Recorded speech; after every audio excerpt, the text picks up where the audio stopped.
Welcome back to the Mouse Gun Guy channel. Going to take a look at one more Velo-Dog.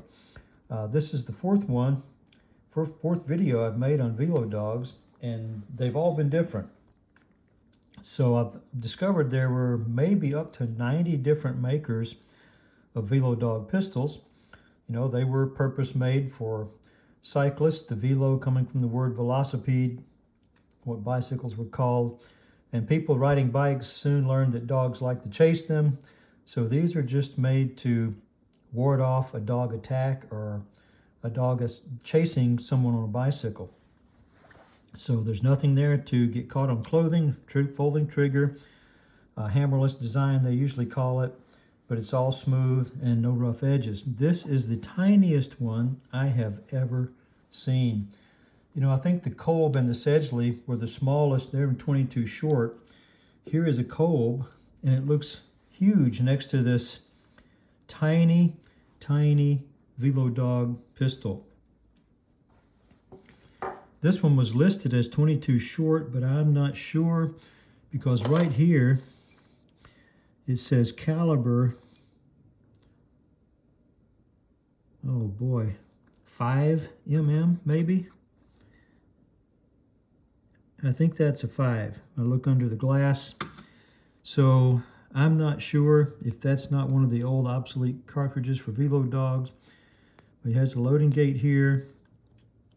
And you can see that it disassemble the same way all the other Velo-Dogs do that I've looked at. Pull this pin out, and of course this is to clear your empties.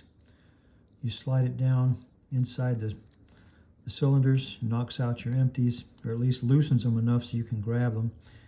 And this one seems a little bit loose. And then to remove the cylinder, pull this pin out forward, just slide this pin forward, and the cylinder will fall out. You can see a tiny 5-round cylinder, and it too has various proof marks here on the cylinder, on this inside edge. And this was also an ELG somewhere on here that indicates Liège, Belgium. You see engraving on the cylinder there. A very nice finish, nickel finish. This one is almost flawless. There's just a couple of little spots here on the top.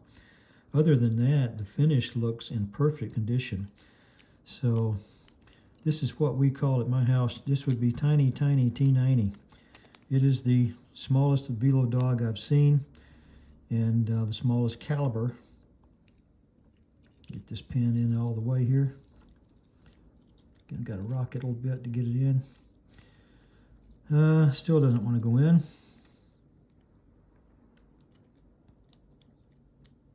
Come on now. There we go. All right, get the pin back in, get it lined up. All right, there we go.